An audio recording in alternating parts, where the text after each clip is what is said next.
Hi everybody, welcome to my latest little video. Bit of sad news today. I've woke up this morning to hear this sad news that Alan White, early drummer with the Plastic Ono Band, has sadly passed away. He's sort of got a Beatles connection because he'd worked with John and George as well, from sort of like 1969 up to about 1970, I think, 71. Yeah, it was 71. He was actually in the first ever live version of the Plastic Ono Band, who did this album, the live piece in Toronto. Before this, I think he'd actually been a top session musician, so I'm not quite sure how John basically got to know him.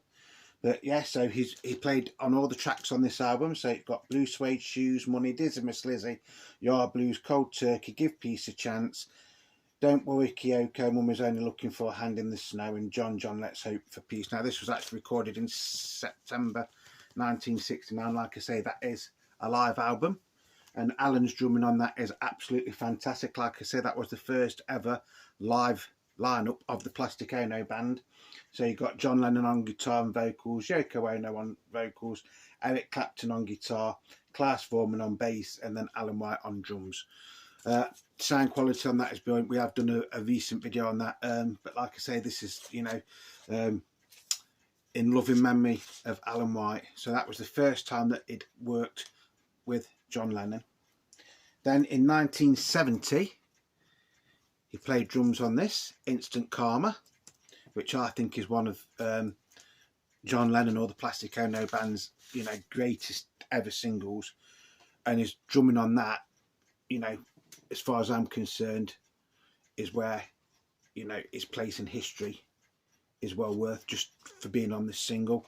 If you ever see the performance of John and the Plastic Ono Band doing this single live on Top of the Pops, and I think it was actually live. Well, I know John did live vocals, didn't he?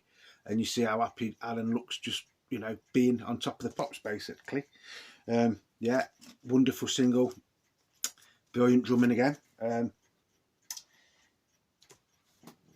Then he played on a few tracks on George's All Things Must Pass LP in 1970. I'm not quite sure. I don't think he was on a great deal of it. I just think he played on about 4 or 5 tracks, or 3 or 4 tracks. I think he's on I'd Have You Anytime, and I think he's on The Ballad of Sir Frankie Crisp, and maybe A Waiting on You All. I'm not 100% sure. Again, it's a brilliant album, and his drumming on them tracks, are fantastic. In one way, it's a shame he wasn't on the majority of the tracks on that album. I don't think he was on the concerts for Bangladesh either, but so that's that one. Then of course he played on the majority of John Lennon's 1971 album, Imagine. I think out of the 10 tracks, I think he played on 7 of them, if I remember rightly. If you've ever seen the accompanying film to this that came out many years later, so it wasn't really an accompanying film, was it? Again, you can see him in the studio laughing and joking with John and George and all that lot. Again, brilliant album, and his drumming makes this album in a lot of ways, especially on How Do You Sleep. And then finally, because this is a bit out of sequence, he's not on this actual album, Sometime in New York City, but he is on the Live Jam album. He's on the 1969 Lyceum concert from London. So he's playing drums, but then again you've got Ringo's on drums, I think, and Keith Moon's on drums, and Eric Clapton's on guitar, and George Harrison's on guitar.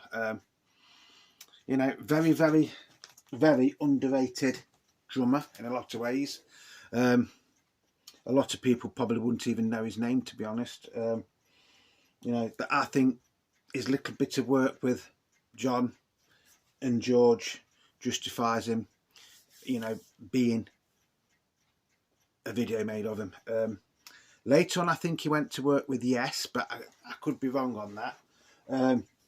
Like I say, I think his drumming on Instant Karma was brilliant anyway. Very, very underrated drummer. He will be sadly missed, I'm sure, by not just Beatles fans or John Lennon fans, but by music fans the whole world over. So my thoughts are with his family. From what I can make out, it was quite a short illness. But, you know, it's always sad when somebody dies, especially somebody that you've grown up with. I don't think he was that old either. I think he was only in his early 70s, mid-70s, something like that. So, Alan White, God bless you, old man. You know, you won't be forgotten, let's just put it like that. As always, thank you for watching me in this little video. I know it's only a short one, but I thought I'd just like to say, you know, rest in peace, Alan White, early drummer with the Plastic Ono Band, and featured on George's All Things Must Pass album as well. So, like I say, my thoughts are with his family and friends at this sad time. So until the next time, it's Beatle Dave. Very sombre little video today, but I hope you enjoyed it anyway. Wishing you all peace, love and happiness, and I'll catch you very soon.